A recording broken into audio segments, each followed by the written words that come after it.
ambayo ni jirani yetu hapa. Wengine najua wanakuja kwa sababu wao wananiona kupitia kwa mtandao wa YouTube.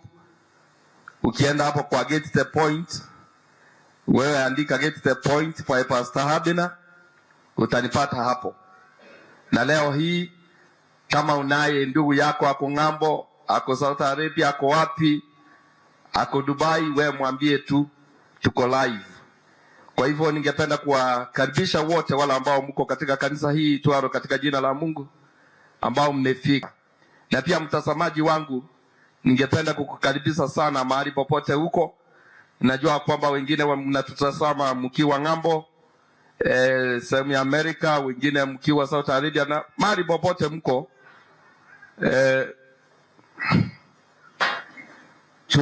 Tunawakaribisha sana. I would like movement hapa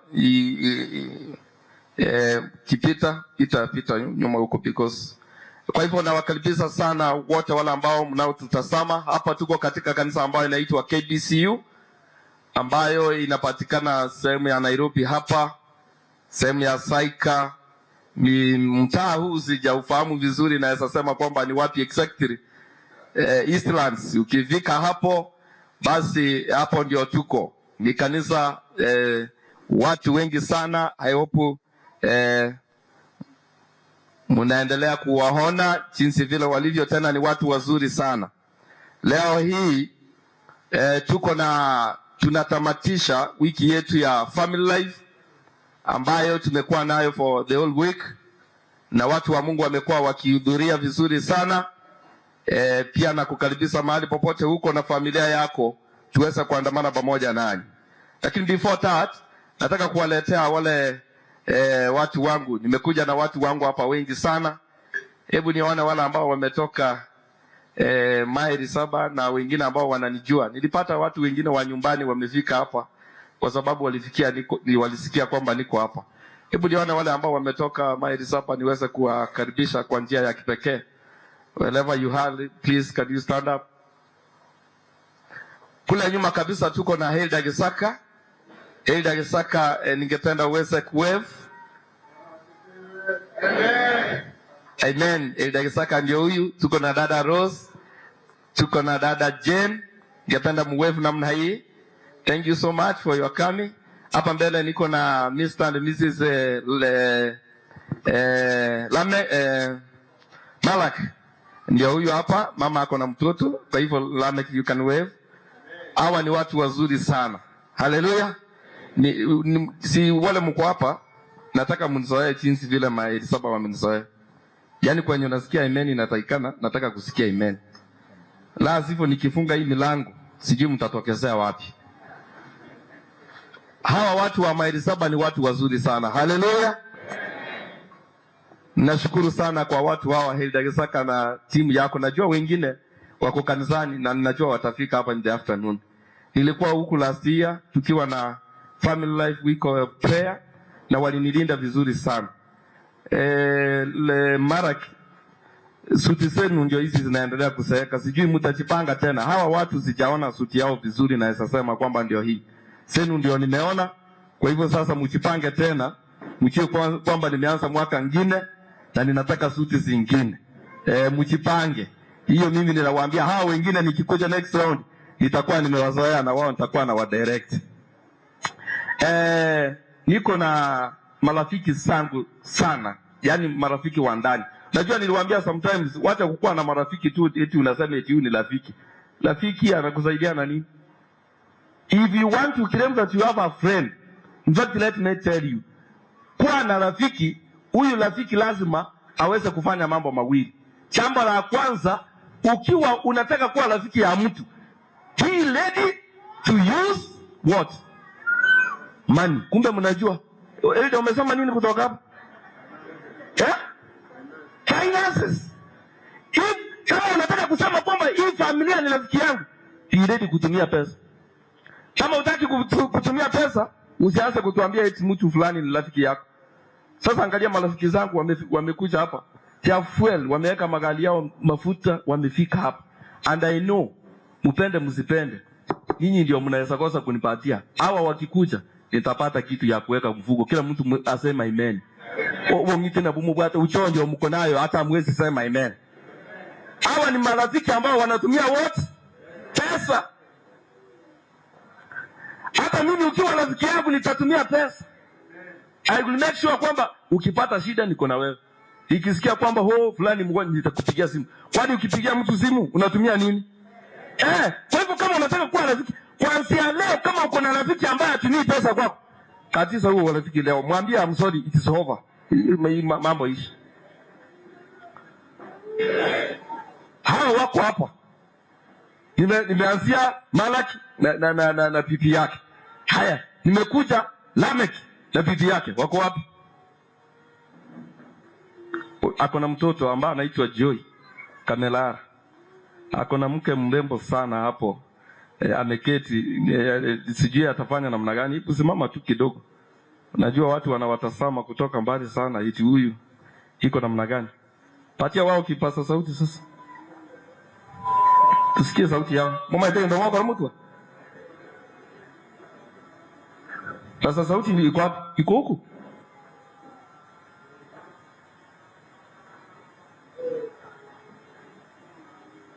Mnaweza tuambia mmetoka wapi? Tunaweza wapata wapi? It's good. Happy Sabbath, church. Happy Sabbath. If you're happy and you know, smile at me. Haya, nimefurahi sana. Jina langu ni Gloria Kemunto Moraro. Moraro ni jina la mume wangu. Tunashiriki katika kanisa la Satellite New Life SDA Church kule Kawangware. Lakini sisi ni waimbaji katika kikundi kinachoitwa Walenga Mbingu, yani Kiingereza ni Heaven Targeters Ministers. Na ninashukuru sana kwa mwaliko wa pastor, na katika kikundi chetu tuna marafiki.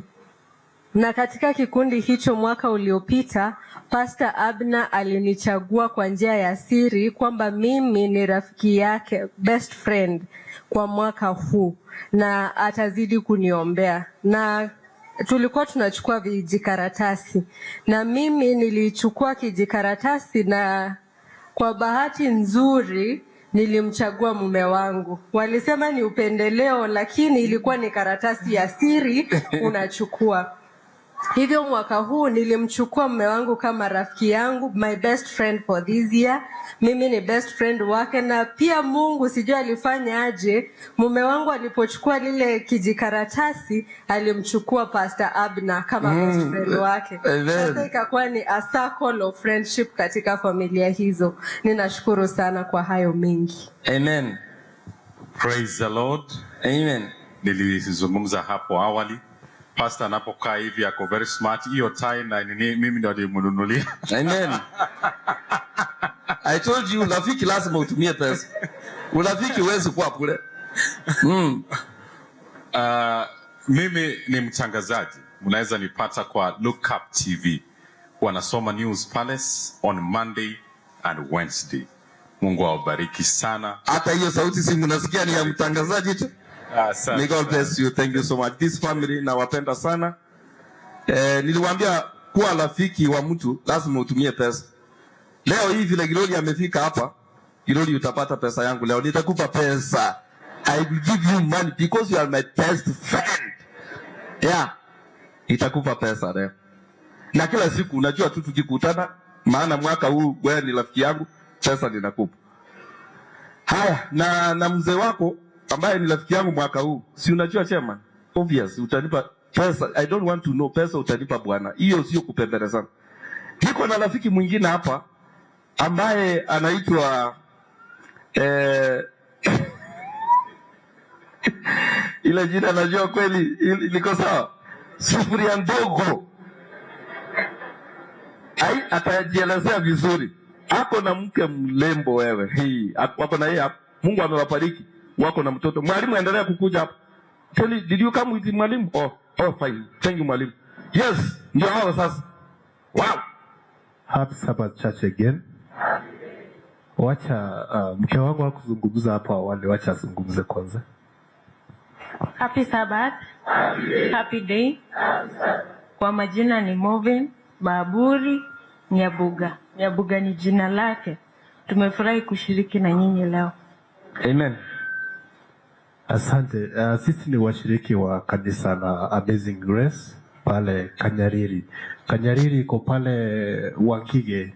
Mnaelewa hapo. Asanteni sana. Mimi nafanya kazi na kampuni ya development, that is software development, ambayo inaitwa Obed Group.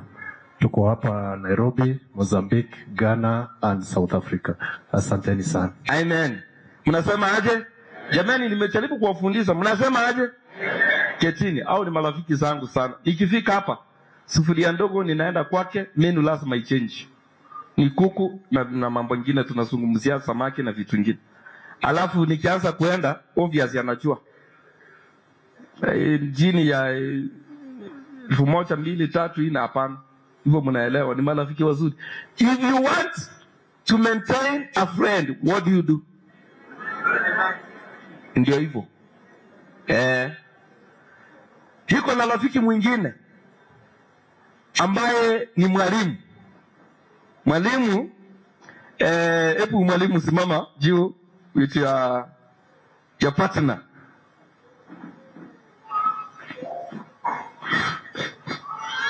Happy Sabbath. Happy day. Happy day. Happy Sabbath. Ego wanasema kwamba ladies first. Saongea kwanza ndio nimalizie. Good. Happy Sabbath.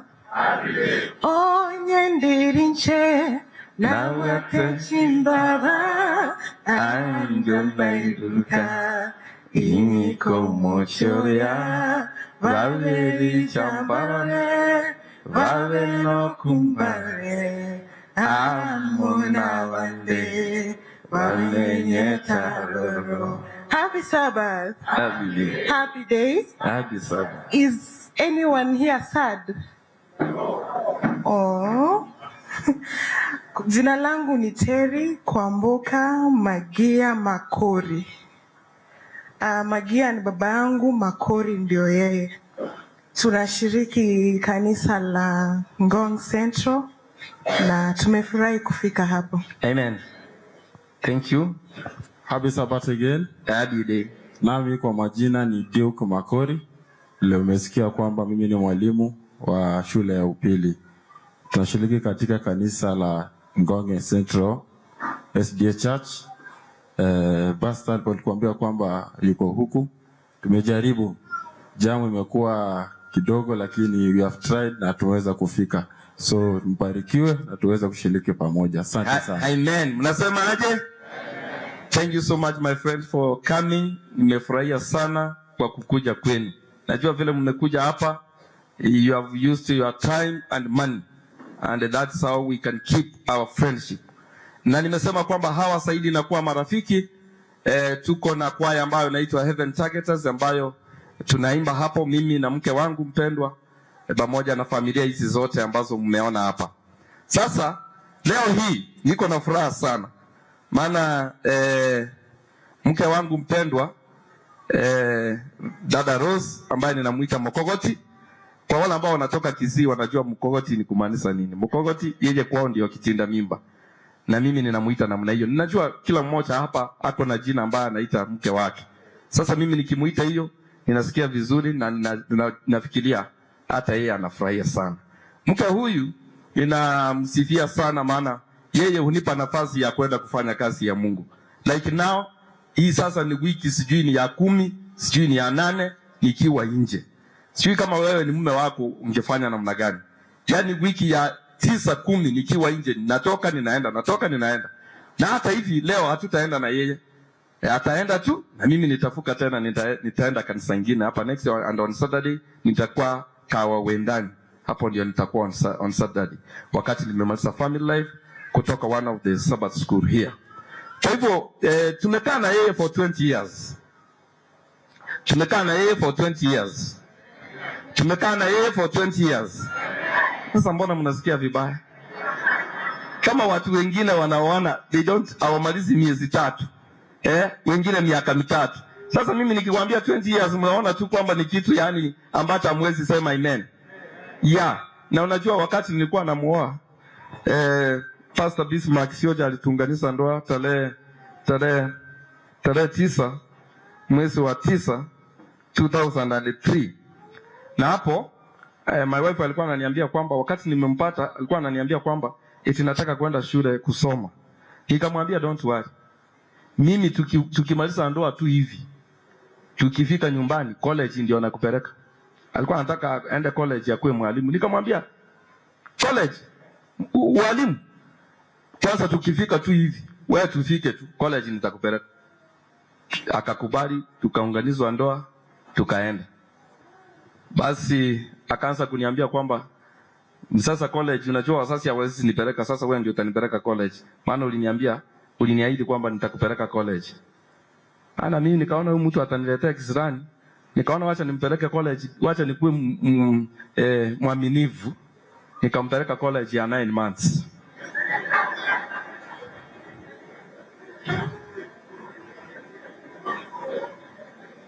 Akagraduate.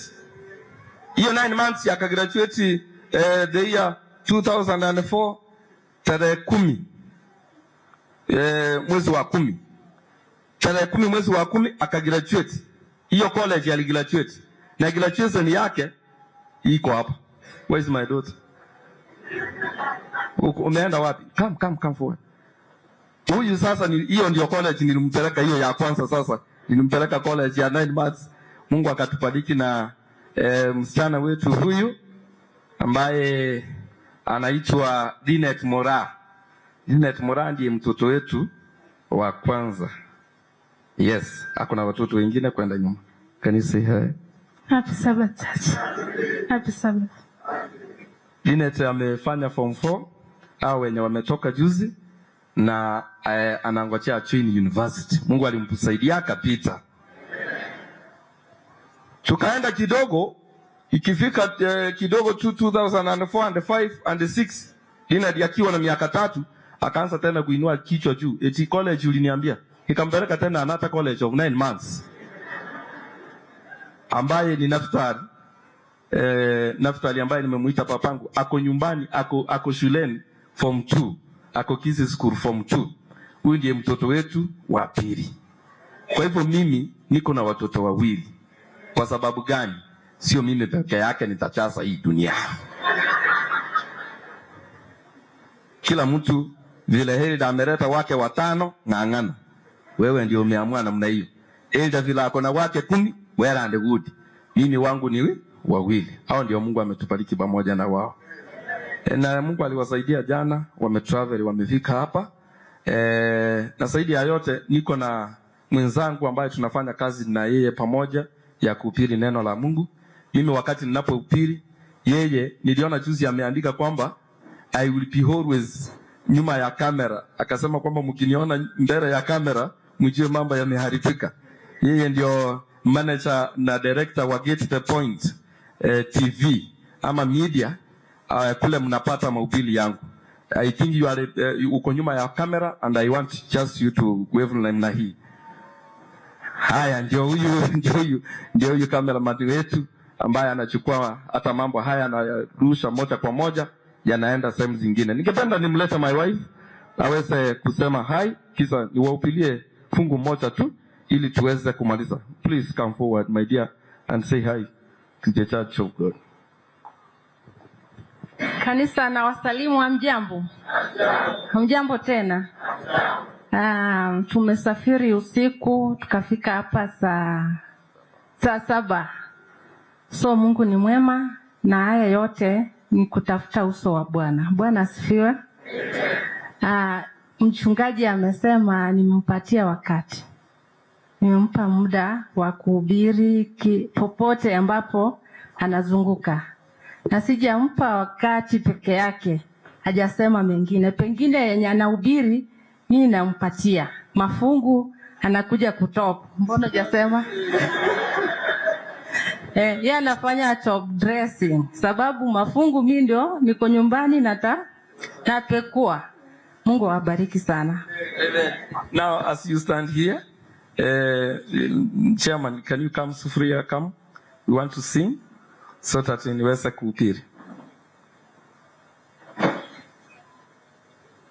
Tuweke the latest wimbo wa Kikisii. Najua kwamba watu wengine Yo hawajaenda nyumbani tangu wakuje hapa.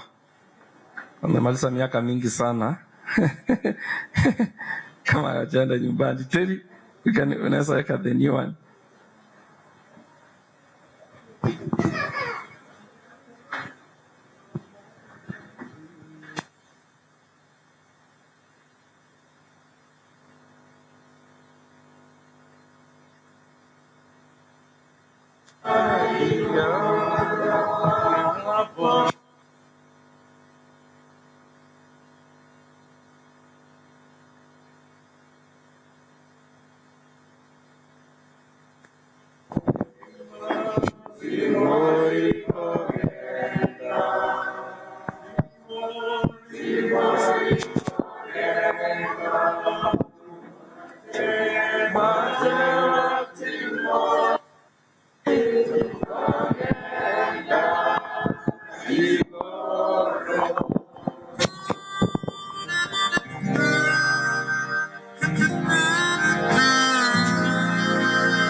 Hallelujah. The afternoon mkwe hapa. Hata kama ni nyimbo 100 tunaweza amua msibe tuimbe peke yetu. Tutaimba mpaka jioni. Sisi ni waimbaji. Hallelujah. Nashukuru sana kwa ya wachache wala ambao wamepata nafasi kwa ya the targeters for your coming. Tumekuwa hapa katika juma nzima tukijifundisha mambo nimejifundisha mengi sana. Yaani hakuna sehemu ambayo sichaguzia. Nimelete mambo ya familia ambayo yanaambatana na wazee. Nimezungumzia wamama, nimezungumzia vijana wenu wale ambao walipata nafasi ya kuhudhuria hapa, na pia hata watoto hatukuwaacha nyuma. Tumekuwa na mambo mengi sana katika juma hili. Na ninataka kushukuru kanisa hili, maana hakika kabisa mlichukua muda wenu sana. Mlikuwa mnafika hapa 6 in the evening, mko hapa sharp na tunaanza kujifundisha. Na Mungu wetu awabariki in Jesus name. Ninashukuru sana kwa sababu mliweza kutii amri ya mchungaji. Najua kuna watu wengine mchungaji akisema neno hawawezi kutii. Nilifika hapa nikawaambia kwamba on Saturday watu watakuwa in uniform. Yaani sio uniform ya choir, uniform ambayo ni yako na mke wako. Ninajua kwamba kuna wengine labda huenda leo ndio mara yako ya kwanza kuvaa uniform na mke wako. Haleluya. Lakini mimi na mke wangu sisi jameni tumezoea sana tangu tuone, tumezoea hiyo. Angalia sasa Hilda ndiye kivile yako hapa na bibi yake. Angalia tu, angalia tu. Angalia Hilda wangu hapa hivi. Angalia Hilda the way they are. Even you people, you are smart. Hallelujah. Nimefurahia sana. Na hivyo ndivyo nilivyokuwa nataka. Kwa hivyo very grateful kwa kusikia amri ya mchungaji na mkaweza kufanya namna hiyo. Na wale ambao watapata nafasi ya kuhudhuria hapa katika juma hili, nataka kuambia kwamba in the afternoon tutakuwa na mambo mengi sana.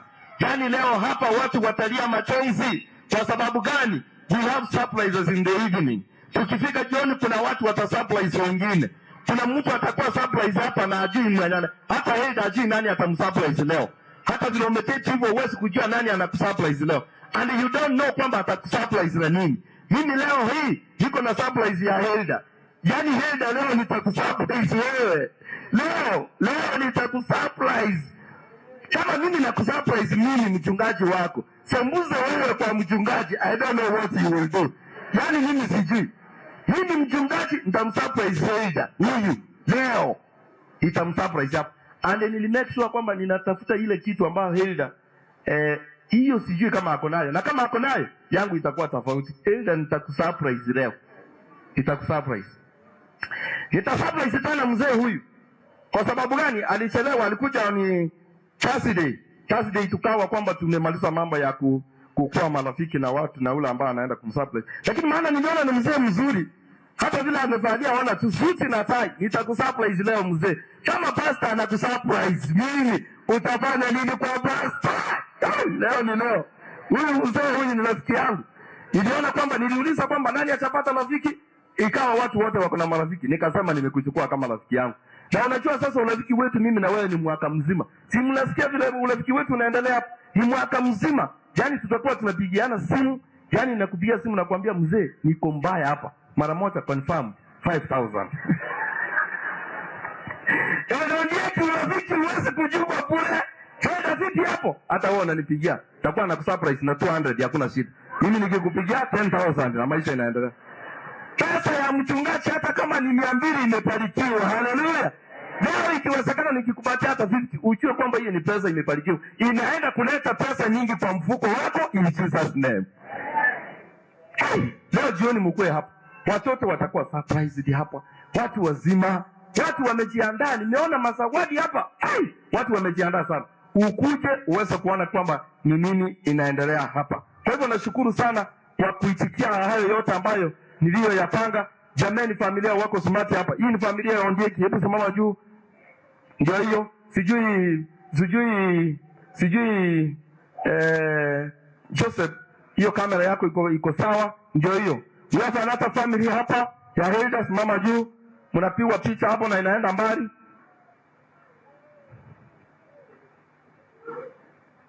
Ndio hiyo. One of the Hilda here. Tuko na Ketini, tuko na familia nyingine hapa ya one of the Hilda again. Hilda, you can stand up. Hiyo ni familia ya huyu Hilda ambaye tena watoto wako. Tuko na familia ya Hilda Meta, simama juu. Ndio hii hapa. No, it's okay. I've done with them. Thank you so much. Tuko na familia ya ndugu yangu hapa, simama. Ajina unajua bado sijageuka kwa kamera hapo. Ndio hiyo, can you wave? Oh, hapa. Okay, kujeni basi. Najua hii mambo inaenda mbali. Tutaanza vizuri ama tutaendelea? Waanze vizuri. Haya, ndio hiyo. Utakuwa na niambia majina. Ndio hiyo familia ya Wycliffe. Familia ya Wycliffe ndio hiyo. Familia ya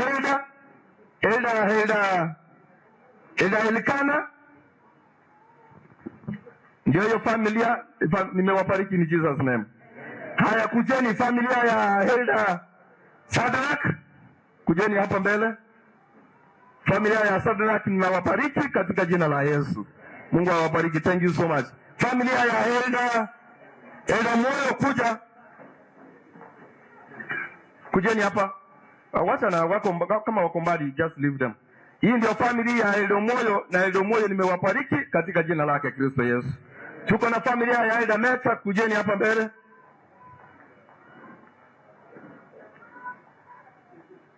Familia ya Hilda Meta ndio hiyo. Familia ya Hilda Meta nimewabariki in Jesus name. Tuko na familia ya ndugu yangu asa kutoka hapo. Ndugu yangu Mombasa. Tengeneza njia kidogo. Fuata na ile familia nyingine. Ndugu yangu Mombasa, familia yake ndio hiyo. Na ndugu yangu Mombasa ninawabariki katika jina lake Kristo Yesu. Familia ya Evans Nyandigisi kuja hapa mbele. Hii ndio familia ya Evans Nyandigisi mzee. Ninawabariki na mama kwamba muendelee kupendana in Jesus name. Hallelujah. Tuko na familia ya Dadus. Mama ndio ndo mko nani? Familia ya Dadus ndio hiyo. Kujeni hapa. Familia ya Dadus ndio wanaanza, watoto ni wachanga. Nimewabariki in Jesus name. Tuko na familia ya Deacon wetu Makori Ongaro. Deacon wetu Makori Ongaro. Thank you so much. People are very smart. Ninawabariki katika jina lake Kristo Yesu. Mungu awabariki na waonekanie. Come the next family, kujeni. Niko na familia ya Nancy, kujeni na mzee anaitwa Mzee Evans na Nancy ndio hao. Ninawabariki katika jina lake Kristo Yesu. May God bless you. Niko na familia ya mzee Joseph. Mzee Joseph ndio huyu. Mzee Joseph, ninawabariki na familia yenu na watoto in Jesus name. Tuko na familia ya ndugu yangu Malak. Familia ya ndugu yangu Malak, kujeni hapa. Sio ndio familia tumekuwa tukifundisha pamoja na wao. ndugu yangu Malaki, tena rafiki yangu sana wa karibu sana, na dada yangu Damaris, ninawabariki katika jina lake Kristo Yesu. May God bless you. Watoto kujeni. Mungu amewabariki. Wako na wanaume hapa. Kuja. Ndio hao. Thank you so much. May God bless you. Na Mungu akiona ni vizuri Damaris awaongezee mtoto mwingine in Jesus name. Haya. Niko na familia ya Terry, kuja. Terry, come forward. Kujeni, fuata hivyo. Alafu familia ya Sufuria mfuate. Familia ya Terry, tena familia ya Terry, wao they are newly couple.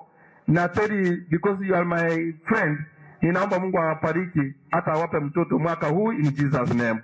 And I'm Katie, may God bless you. Familia ya ndugu yangu Sufuria ndogo, kujeni. This is a very good family. Marafiki wangu sana, wako na mtoto mmoja, na mimi naomba Sufuria ndogo, maana wewe uko na pesa kuniliko, Mungu akupe watoto hata 10 in Jesus name. Hey! Amen. Thank you so much. Familia ya Lamek, na wao ndio naona mtoto ndio huyu, na my friend Glory, wacha Mungu akupe watoto 12. Usipitize hapo. May God bless you so much. Come mzee rafiki yangu wa mwaka huu na familia yako. Mzee John Okaru, kuja. Mzee John Okaru ndio huyu na familia yake, na mzee ninasema kwamba Mungu awabariki in Jesus name. Kujeni mzee ule mwingine elder deacon wetu Trevor deacon wetu Trevor, kujeni, hiyo ndio familia. Fuata familia, fuata elder Victor, fuata hapo. Picha itatoka. Okay, kujeni mkue karibu hapa. Ndio hii familia ya deacon wetu Trevor. Deacon, may God bless you in Jesus name. Na familia yako. Kujeni mzee wangu, kuja picha hii kuingia vizuri. Ndio hii familia ya mzee Johnny Okaru, na Okaru hiyo ni ya kwetu, ni Alibari, I don't know. May God bless you in Jesus name. Haya, fuateni the picture, kuja. Come forward na familia yako, kuja. Wala ambao they are couples na mchafu, kuja. Tembea tu hapo. Deacon, kuja. Sijui unafanya nini hapo wewe, lakini uko nyuma hapo ni sawa. Maana wewe ni deacon. Come forward with your family. Haya, ndio hii family ya elder wetu, elder Victor. May God bless you in Jesus name. Deacon, come. Deacon, family ya Monda. I can see they are in uniform. Ama ule sio mke wa. Hawa. Kujeni. Kuna wengine nyuma huku. Kuna deacon yule ambaye namfahamu ule. Okworo, deacon Okworo, come and family. Ndio huyu hapa ambaye msichana yuko hapo. Hii ndio family ya Monda, na ninawabariki in Jesus name. Family ya mzee wangu, kujeni. If you know that your husband yako hapa, kuja. Elder Seko, family ya Elder Seko ndio hii hapa. Na Elder Seko, kuna mwingine jamani, kama mnaona mtu muambie kuja hapa mbele ni wabariki. Sasa basi asipotamka baraka yake, alafu utafanya namna gani? Elder Seko, ninaomba kwamba Mungu awabariki in Jesus name. Kuna yeyote ambaye amepaki? Ni nani? Okworo kwa wapi? Deacon wetu, kuja. Tembea hapa. If they are there, tell them to come. People wamesema mmeingia kanisani. Kama mmeingia, kuja. And I can see you are in uniform. Kuja. Come forward. Usione kwamba ni kitu mbaya tunafanya. Nataka kuwabariki hapa kwa madhabahu hapo. Haleluya. Kuna mwingine amepaki hapo. Ni nani jamani?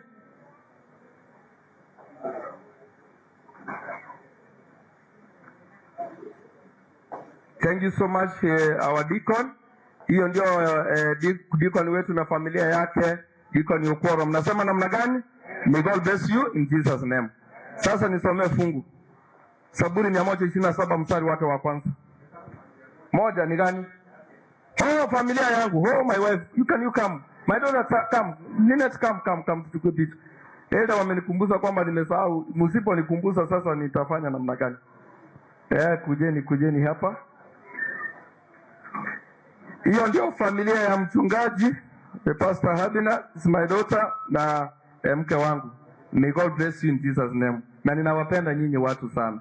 May God bless you. Thank you so much. Aya, soma sasa. Soma neno la Mungu.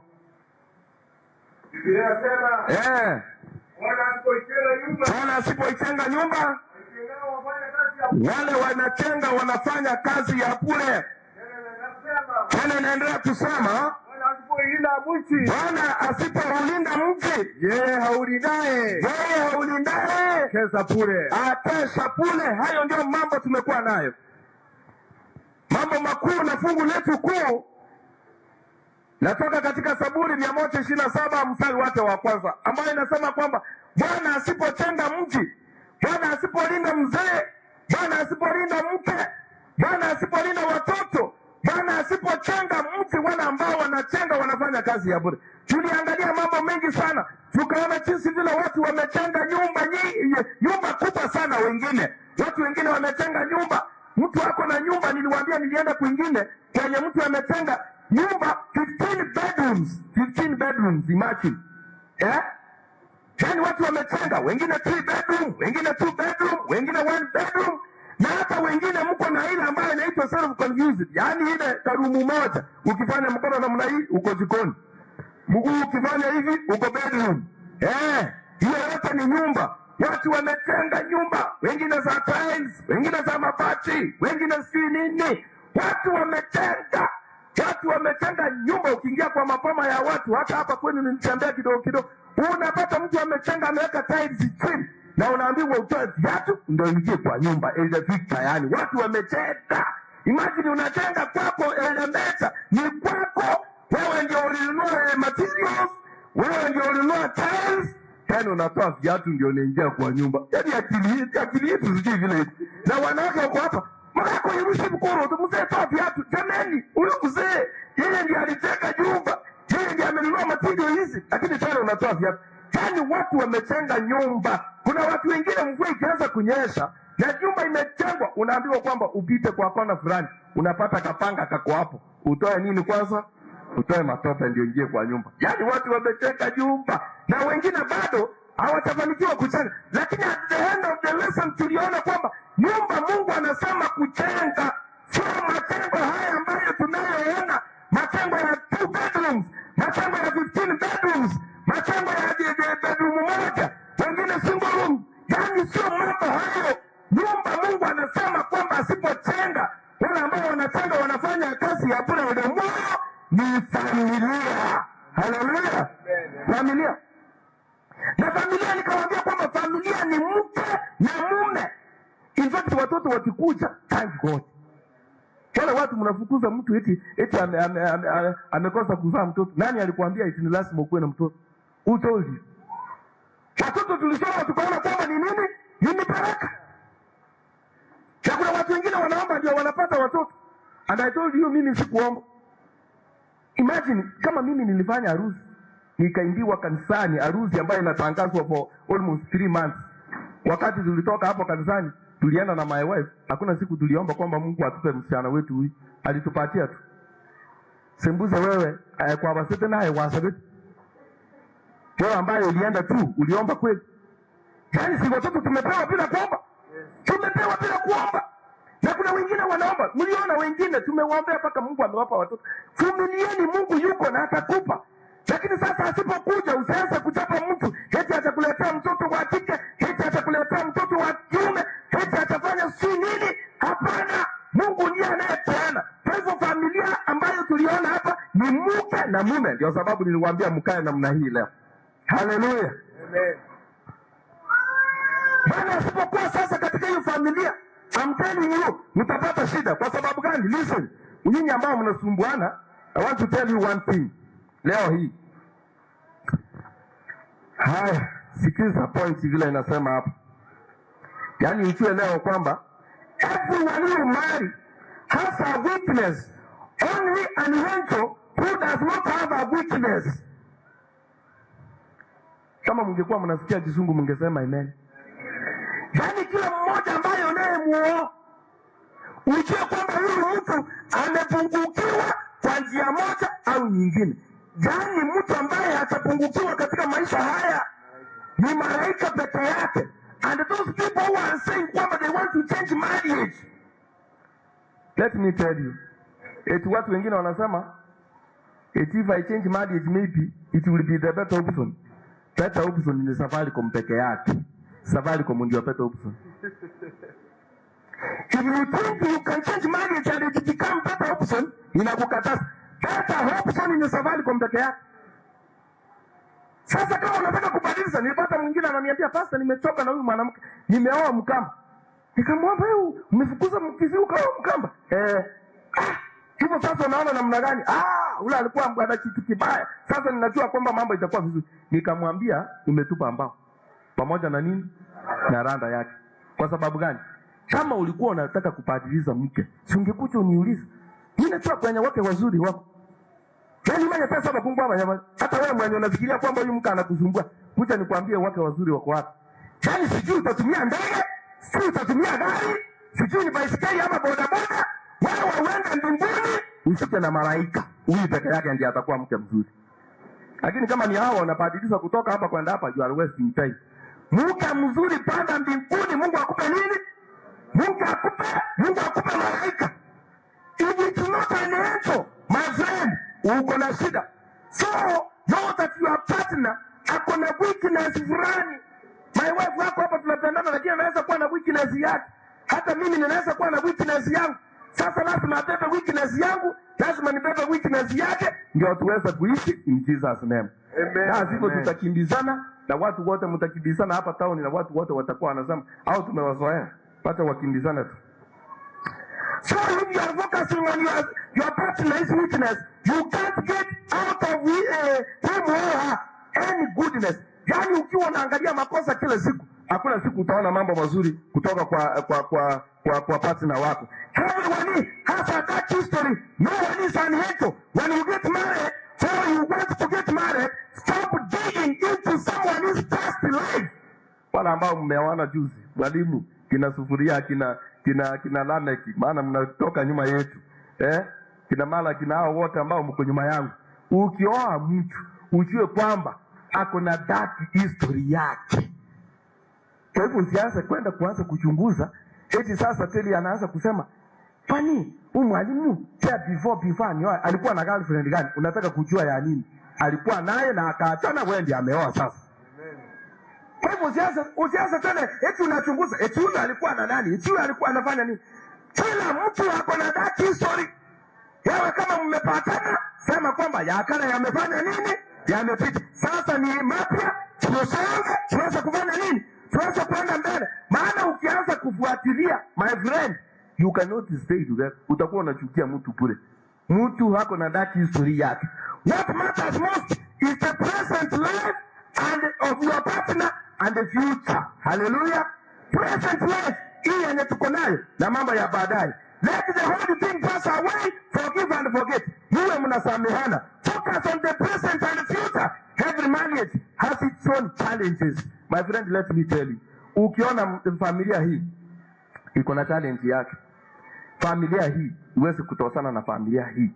Kwa hivyo wamama wenye mko hapa, kama huyu anaishi kwa one bedroom, wewe unajua kwamba nyinyi ni mnaishi single room, huwezi kutosana nao. Eti unaanza kusema kwamba si fulani wako kwa 3 bedroom na mimi nataka 3 bedroom. Hapana, wewe kaa hiyo. Hapo ndio unatosea.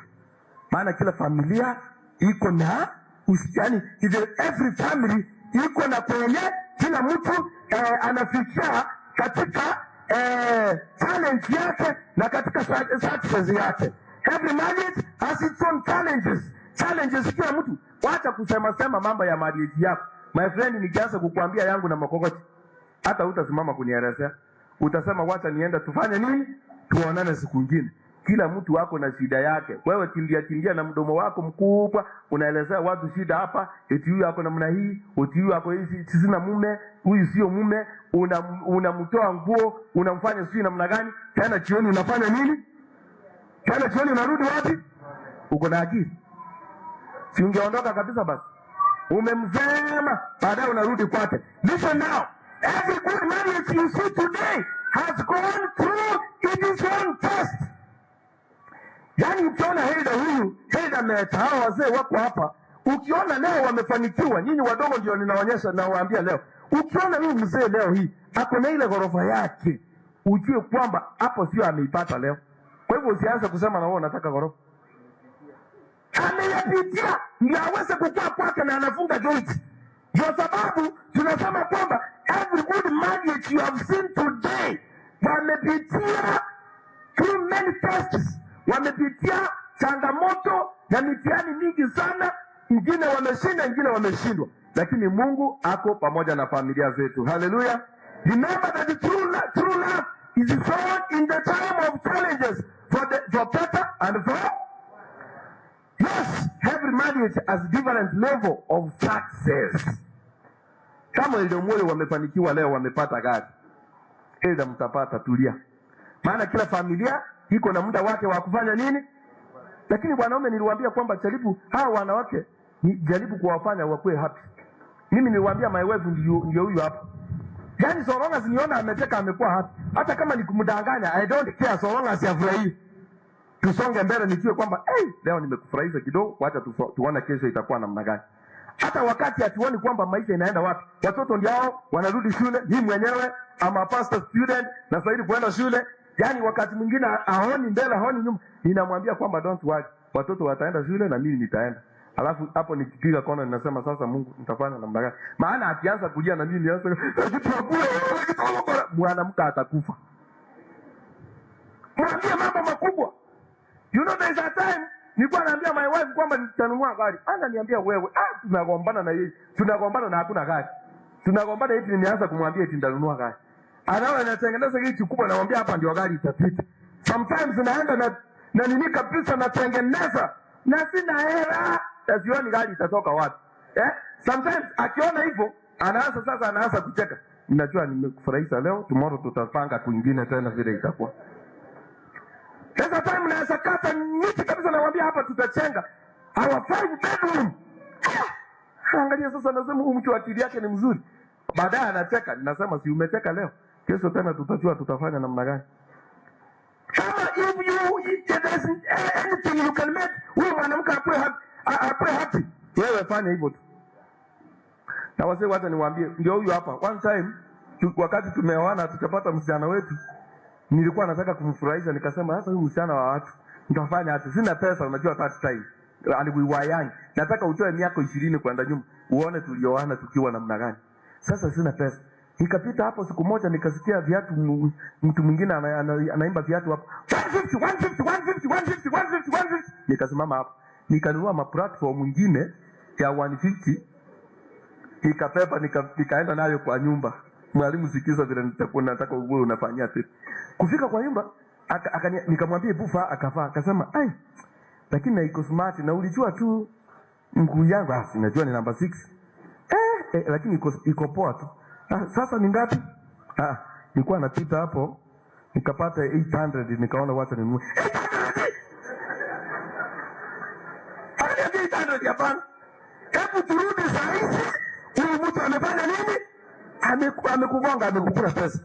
Nikamwambia sawa, wanaume zinapotea namna hiyo, sasa kuna shida, because sasa kama sasa hivi hatuwezi kumfikia, tualipu tena 100 mpaka huku wawili 100 kurudi kutoka kwetu mpaka Kiumbu town. Sasa ni nini? Wacha ikae tu.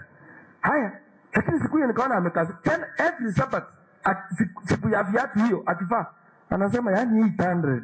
Yani ukuje kuchibesa. Akasema ukaenda mwaka, nikasema sisi mwaka ndio huo unaenda kuisha. Kila siku hiyo viatu ikakuja ikakatika. Sasa nikaona hii kitu haijatoka kwa akili yake, bado inamsumbua. Nikakuja nikaona sasa tumeenda msichana ako kwa tumbo sasa. Nikasema huyu sasa hakuna mahali ataenda hata nikimwambia ukweli. Sasa nikamwambia ukweli, acha leo nikwambie ukweli, hiyo viatu nilinunua kwa 50. Ndio akakuja kutulia sasa. Yaani make sure kwamba unajua kama hakunipata siku hiyo, kama angekubali ni 800 mpaka leo hii singemwambia, because nimemmake happy, anajua kwamba mwanaume analeta vitu kubwa. Unajua hata yeye siku nyingine alinisurprise na msichana wangu. wakaenda sijui ni wapi soko, alafu wakapata mapro zingine hapo 20 wakachukua 3 hapo, alafu wakapeleka kwa fundi, wakashika namna hii, wakashika. Sasa wakapasi hapo, wakaniambia nivae. Sasa nikivaa msichana anacheka, ananiambia dadi, unasikia aje hiyo sasa? Iko sawa tu, yani ni kama tena mlijua tu, yani sasa iko sawa. Halafu anasema tuende church. Lakini every time nikivaa, msichana anacheka, anasema dadi, unasikia aje hiyo sasa? Sasa iko poa. Akaniambia hizo zati mami alinunua 2023 60 shillings. Yani nikamwambia pastor amevaa sati ya 20. Akapeleka kwa fundi akampea 30, akaileta karibu. Kwa hivyo hiyo sati yote imegharimu ngapi? 50 shillings. Siku hiyo Mungu akanisaidia, nikaenda nini ya vijana. Hii tunaita youth congress. Kufika hapo, yale masati yote nikapatia vijana wale wa congress. Nikamwambia sati ndio hii. Nikasema ndio sasa tunasafaa sati ya 50 shillings. Na ninajua kwamba kama mzee anakuniambia labda angenyamaza kabisa, so long as amejua amefanya nini, amenifurahisha. Make sure that you make your partner happy, hata kama ni nini. Hallelujah. Yes. Mwambie tu elder, mwambie mama vile mtaenda Dubai kutembea kidogo. Hata kama aoni ni nini inaendelea, mwambie tu 1 year from now, 2 years, Mungu akitupatia mama nafasi, tutaenda Dubai. Tuende tutembee kidogo turudi. Mama anakuambia mzee, akili yako iko kweli, iko sawa. Mfurahishe siku hiyo, msonge mbele. Kwani unafanyia nini? Mambo mengine yatajipanga. Ikifika next year, kwani mama atakuwa amekumbuka au mama hawakumbuki? Akikumbuka tena, I want to assure you, hawezi kukumbuka kabisa. Wewe enda mbele. Mwaka mzima hata kwa hiyo kitu haitakuwa kwa akili. Lakini siku hiyo umemfanya amefanya nini? Amefurahia. And that's all. Yes, don't compare your marriage with anyone else. Usiangalie marriage yako unataka kukombea na watu wengine. We cannot be equal. Hatuwezi kufanana. Hizi magari mmekuja nazo hapa nje, mimi sina gari na my wife. Kwa hivyo siwezi kupingana na nyinyi, na yeye hawezi kuanza kuniambia eti anataka gari. Mungu anajua. We can't never be equal. Some will prefer, some behind, na wengine nyuma, wengine mbele. You avoid marriage stress. Be patient and work hard. Hallelujah. Kama utaki mambo na stress na marriage yako, be patient na uweze kufanya kazi kwa nguvu. Mungu atakusaidia. Wanawake niliwaambia wenye mko hapa town, wacha kukula mkiwa mmesimama. Wacha kukula mkiwa mmesimama. Fanya kazi kwa nguvu. Ukiona vielea, ujue vimefanya nini? Vimeundwa. Ukiona watu wako na vitu, walichinyima wengine. Na niliwaambia vijana kwamba olewa. Wacha kusema eti huyu kijana hana gari, hana nyumba. Kwani kijana rika yako, you are 22 years, ako 25, alipata gari wapi? Alipata nyumba wapi? Hivyo wao unataka mzee wa watu, maana wazee ndio wametengeneza vitu hivi. Huwezi kupata mtu wa 22 years eti ako na gari, eti ako na nyumba. Kwani alifanya kazi ni? Wewe vumilia, huyu enda na huyu. Sasa amtaki kuolewa, amtaki kuoa kwa sababu you don't want responsibilities. Amtaki responsibilities, sasa mmekaa. Vijana wengine hawataki kuoa, wamefika 30, 25, 30, 35. Oa bibi yako wewe. Wacha hiyo mambo. Sababu mnaendelea kuimba hapa tu, natembea kifua. No, mali. Uolewe. Ukipata mwanaume enda. And let me tell you wasichana wangu. Ukipata mwanaume, huu sio ule wakati wetu. Ukiona huyu mtu kweli ndio na umempenda, wacha kuongojea tena akuulizie iko namna gani. Kesho yake mpigie mwambie, kweli ulikuwa serious na ina mambo ama iko namna gani? Because ataenda kabisa. Watu wengine wanamungojea. Wacha nilinga kwa wengine tukie. Genda huko.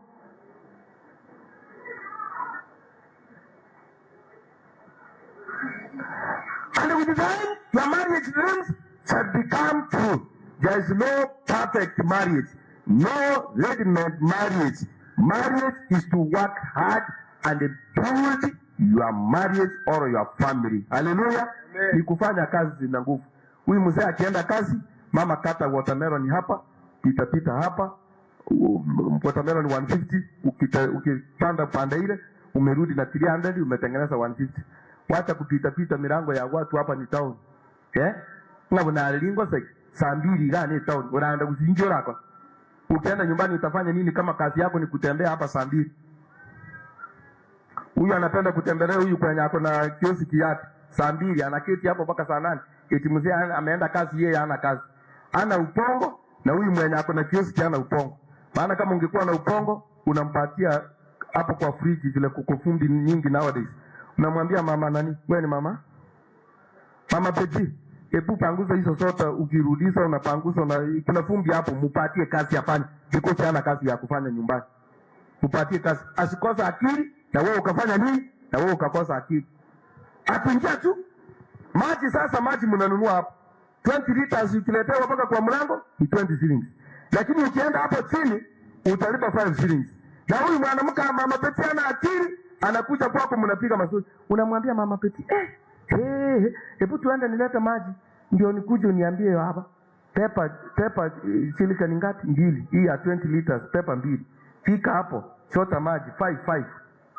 Mtepesa, leta nyumbani. Tena rudi 3 times, hawezi kucha tena. Hawezi kucha. So that you can save money. Sasa mzee akikuja, maji tulichota 500 liters iko hapo. Hiyo yote umetumia 100, 400 umeweka kwa mfuko. Maana ingekuwa 500. Wewe huwezi kujua vile unacheza mpira wako. You can't know. Nilikwambia kwamba wamama wazee hawa hawawezi kununua nguo. Ndio huyu hapa, mimi siwezi kununua.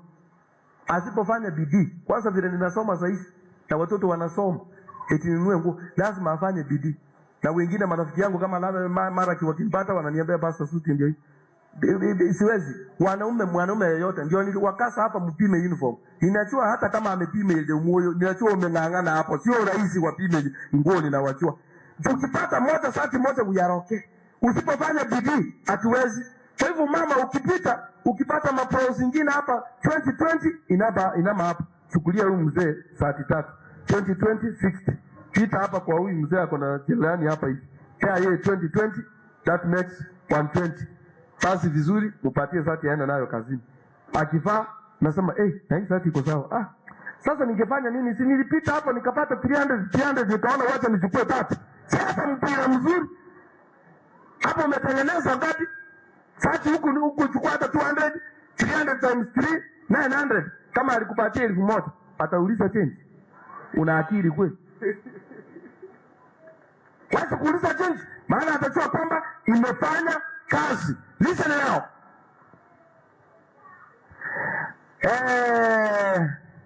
Hiyo nimesoma namna hii. Some other people think that changing marriage is the better option. No, better option is welcome I've said. Marriage is like a car that needs proper maintenance and proper service. Mzee huko na gari. Ukiamka lazima you can check the fuel and you can check the oil and you can check the brakes.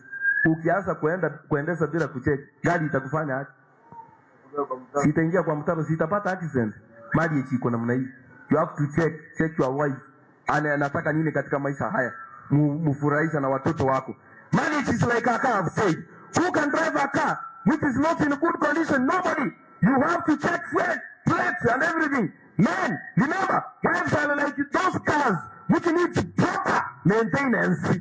Wanawake si msema amen. Yaani hata wakati na watetea nyinyi mnaniangalia tu hapo mnanikondolea macho. These people, they are like cars ambazo zinataka maintenance. Vile unapeleka gari yako painting, nowadays wanajipaint kwa uso. Wewe mpaint. Bantu bako yeki kibuso moake, moamo usiye kibuso. Maana hivyo ndio anataka. And that's marriage. Hivyo ndio ilivyo. You have to just have said, if you can't maintain your car proper, then what will happen? Tenda amesema hapo. Now, getting married is taking a risk. You can't know or predict what will happen in the future. Situations may change. Husband can lose his job. What can you do? Think of that. If your husband one time anaweza kufa vile wengine wanakufa, mbona waka asikufe? What will you do? Marriage is not a contract.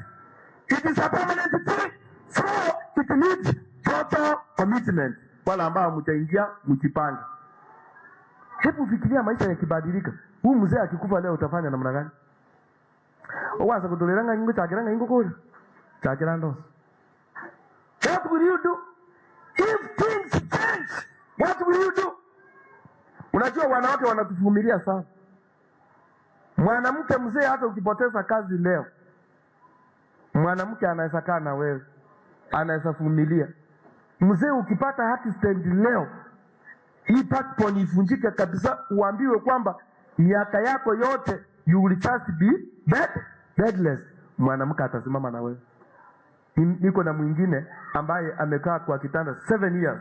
Mwanamke anafanya contract, anaenda anafanya contract, anamletea food. Akienda kufanya kazi, imagine ni nyumbani, ine konda agochi. Akienda hiyo kazi yake asubuhi, huyu mzee hawezi kutoka kwa kitanda for 7 years.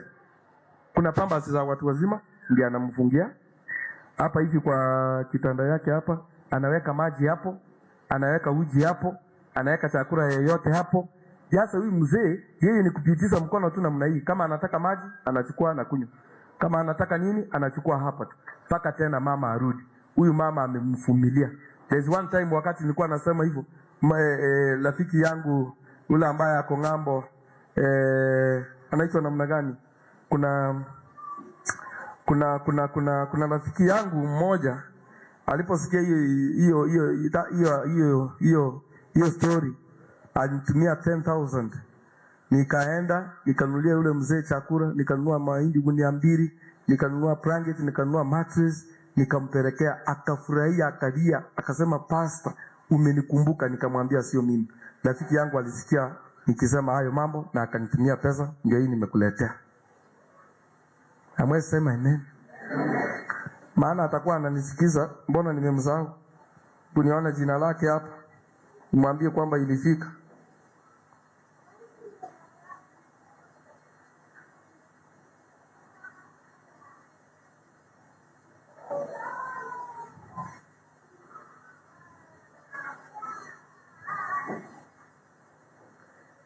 Yes. Oh, yes. Mbona jina imeenda jamani, nitakumbuka. Nataka kukushukuru sana kwa yale ambayo ulifanya siku ile.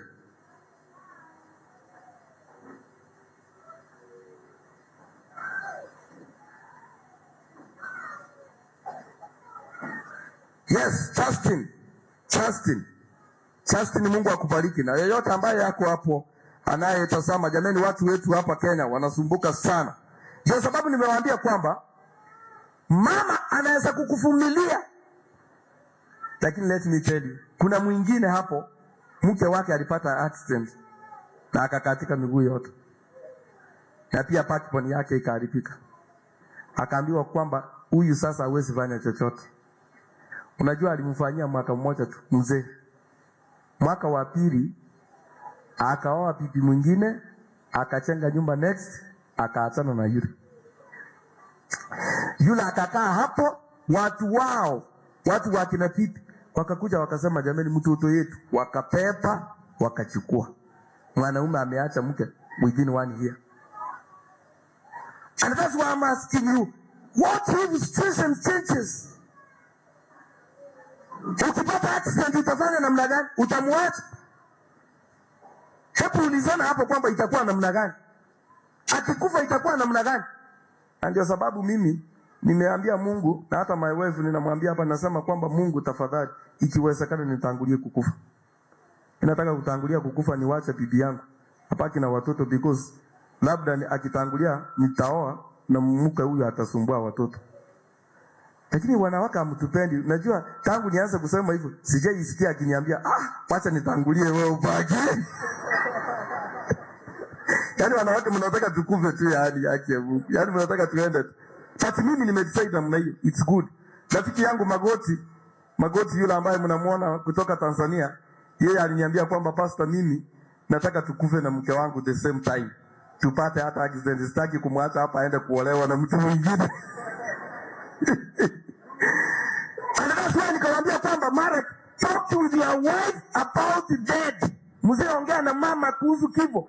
Kwamba nikitangulia mama upange namna hii, kijana huyu mfanye hivi, msichana huyu akue namna hii. Panga mambo. Kwani ni watu wangapi wameteremshwa nyumbani kutoka hapa Nairobi? Ukikufa utamwacha wapi? Mpange, mwambie kwamba nikitangulia kwe namna hii. I've told her, nimemwambia. You know, huyu msichana wetu wakiwa wadogo, kuna rafiki yetu wezi waliingia kwa nyumba na wakamuua. Nikapata wanalia sana. Alafu ikabidi niambie my wife na msichana wangu na kijana yangu kwamba, you know, even me one time I will die and I can even die now. Lakini nikawauliza, mtu akikuja sahizi anataka kuua mama ama papa, chagua mmoja. Yaani mtasema. Kijana akasema, daddy, hao ni watu wamekuja kwa nyumba eti wanataka kuwaua. Kijana akaniambia nitawaonyesha Tyson. Nikasema haka akajije chenye kanafanya. In fact kalikuwa standard 4 sijini. Msichana wangu alikuwa kidogo mkubwa. Nikamwambia, mama, unajua wewe ndio mkubwa. Now you have to choose mmoja, mimi na mama, nani akufe? Msichana akafikiria, hiyo kitu ikamkalia ngumu sana. Alikuwa young, sijui kama na remember. Akasema sawa basi, daddy, kama sasa imebidi kabisa na watu wamekuja na mmoja lazima akufe. Haya basi. Kama imebidi sasa, hakuna sasa tutafanya nini? Kuliko mkufe nyote ili wewe utangulie. Nani anataka kukufa? Nilisikia wewe inanitunda mara ngapi? Mara 3 kwenye napika wazi. Mama yake akamwambia, unasema namna gani? Tutakula namna gani? Tutasoma namna gani? Nikamwambia mtoto ako sawa. Na huyu msichana tunapendana na yeye sana. Si hata mimi mwana tunafanana. Tunapendana na yeye, ananipenda na ninampenda. Najua nikiingia nyumbani yeye ninakuwa chonjo kwanza. Maana anaweza niangusha chini. Na before niingie anaambia mama yake kwamba, mama, siupigie daddy simu ujue kama anakuja. Wacha kupika, you are wasting time. Utapika sukuma yako na daddy akiingia ataingia na samaki na sukuma yako itabaki. Ndio sababu niliwaambia wazee, ukienda nyumbani pepa kitu. Wacha kusema eti uliacha pesa, pepa kitu. Mimi wamejua nina pepa. Siwezi kumwachia yote. Hata nikimwachia lazima nipepe. Kwa sababu gani? Wachue kwamba even me, I do what? I do provide. Maana unajua kuna wanawake wengine wazee watakufa hapa, kama mwanamke ataokoka vizuri, atafungulia mzee mwingine ingie kwa nyumba. Mzee akiingia kwa nyumba, anakuja na omena gorogoro 2. Anakuja na tomato ya 200. Anakuja na samaki, anakuja na nini? Anakuja na pepa, amepepa namna hii. Sasa na watoto ni wadogo, ika yenu hii ya watoto wenu hapa, na wanaanza kuona huyu papa na yule alikufa, huyu ni mzuri. Sasa kwenye wanacheza kamba, Brenda na Brian kanapitiza kamba hivi na kingine kanaruka katikati, anawacha kidogo, Brian anauza. Brenda, ule papa alikufa na huyu, nani mzuri? Huyu, ule alikufa, wacha akufe. Wewe ukwete tikamani.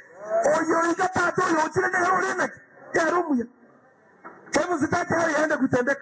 Kwa sababu nikamwambia kwamba pepa kitu ukienda nyumbani kama mzee wa poma.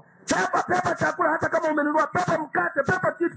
Let your children know kwamba daddy akifika, nani itafanya nini? Nani itabadilika?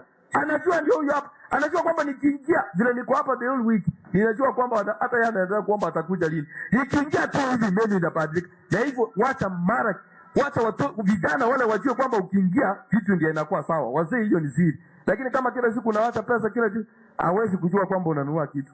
Anajua kwamba ni mami. Sasa wakati ilikuwa namna hiyo, nikasema sasa ni kwa nini umenichagua? Akaniambia sasa dad, hata wewe angalia. Ikifika makambi, ukitoka kambi hii, ukitoka Eldoret unaenda Nairobi. Ukitoka Nairobi unaenda Kisumu. Ukitoka Kisumu ndio ule Kiligoris, ndio ule Bugirango, ndio ule Bonchari. For 8 weeks uko nje. Nani atatupikia? Nani atatuwashia nguo? Tutashinda na nani? Tutarara na nani? Huyu mtoto alikuwa na point ama hakuwa na point? Because sipatikani. Na kweli hapo ndio nikageuza nikasema kwamba Mungu ni ukweli, wacha nitangulie mama hapaki. Because nitazunguka sana niache watoto. Lakini listen, unajua nini? Hata wewe ambaye uko hapa leo hii, kama tungepata nafasi tuulizie watoto wako, wazee nyinyi nyote mnastahili kukufa. Yaani kama mjii mnastahili kukufa kabisa. Nyinyi nyote mnastahili kukufa. Watoto wanaomba kukufa. Hata wamama hao wanataka in fact uende.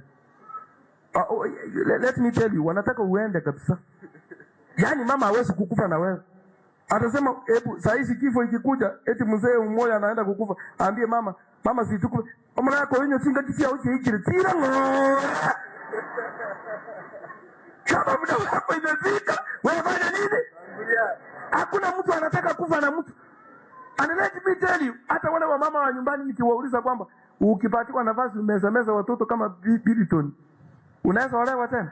Wacha wa nyumbani sasa hapa town. Ukipatiwa nafasi umeza watoto kama Bernardo, unaweza olewa tena? Sema tu hakuna shida, hawezi kukufanyia kitu. Kwani hapa ni kanisani? Kwani unaogopa? Wengine mmekaa na wao hapa sasa unaogopa. Ninawauliza mseme kwa sauti, unaweza olewa tena? Kwa sababu maisha imekuwa ngumu. Unasikia elders, unasikia vile wanasema hawezi kuolewa. Na sasa wacha niwaulize ndio usikie. Wewe nasikia tuko sawa.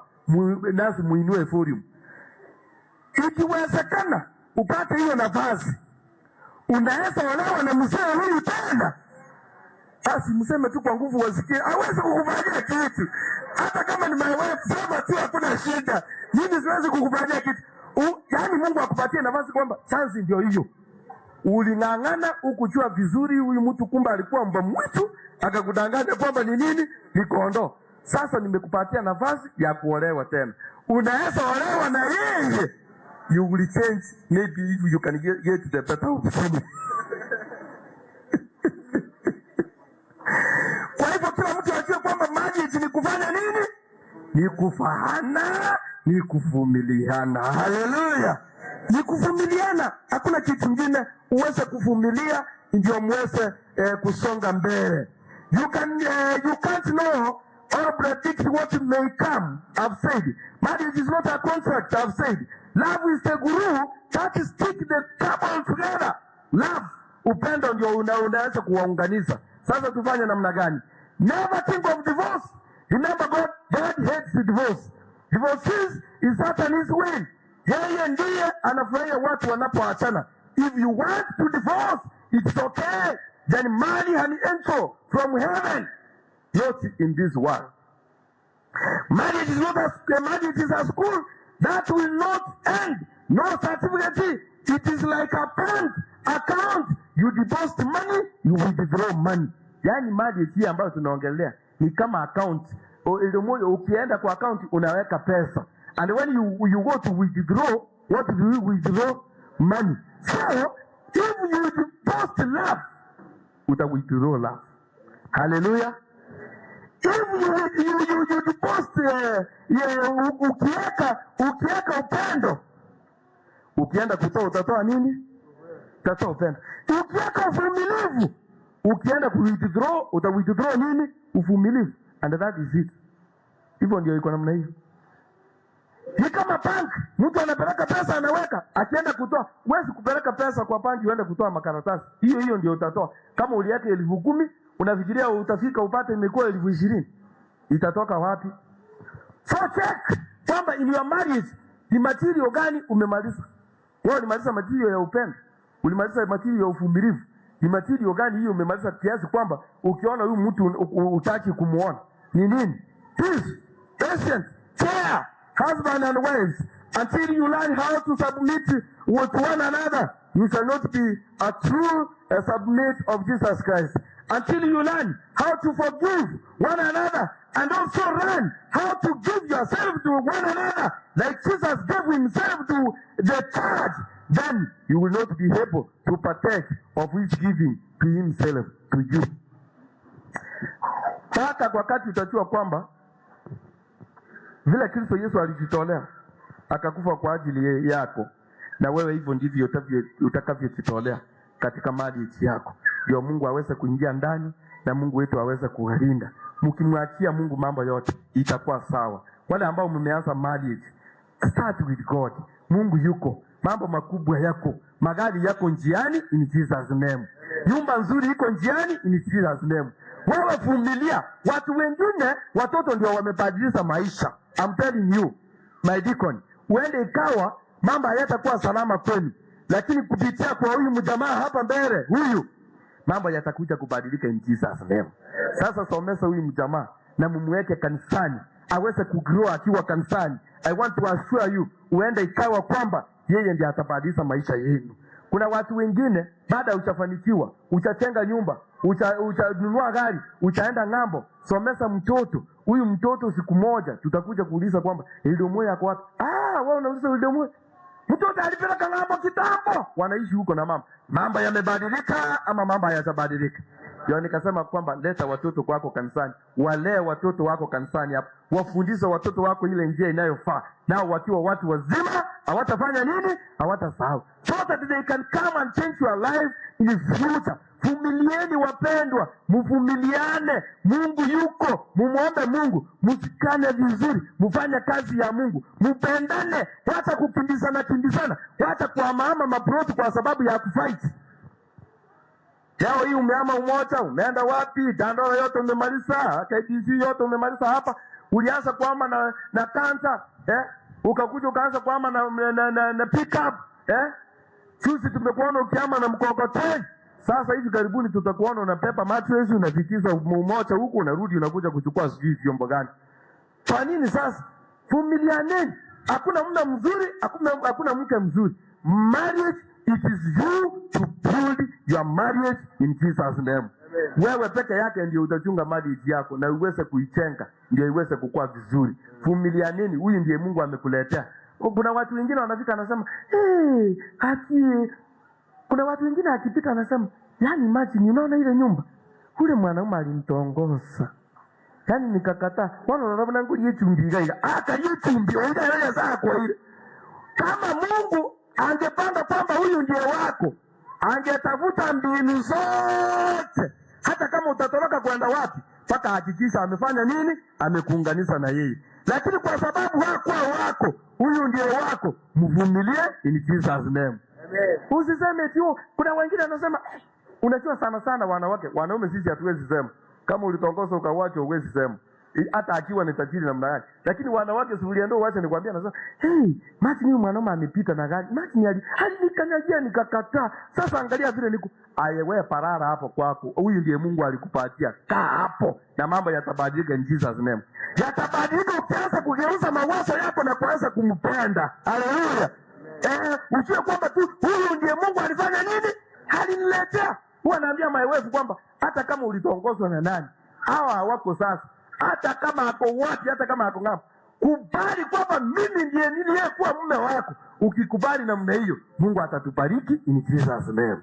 Tutaona mibaraka. Lakini kama bado sasa hivi utakubali, unaendelea kusema kwamba sikuwa naolewa hapa, hata sijui wengine wanasema ni mtoto tu alinifanya nikakuja, singekuja. Wengine wanasema mnatoa excuses. If you are continually doing like that, I'm telling you, you will not see any blessings. Huwezi kuona mibaraka yoyote. Mtasomesha watoto, mtatoka pure. Mtangangana hapa town, hakuna kuchenga. Maana utakubali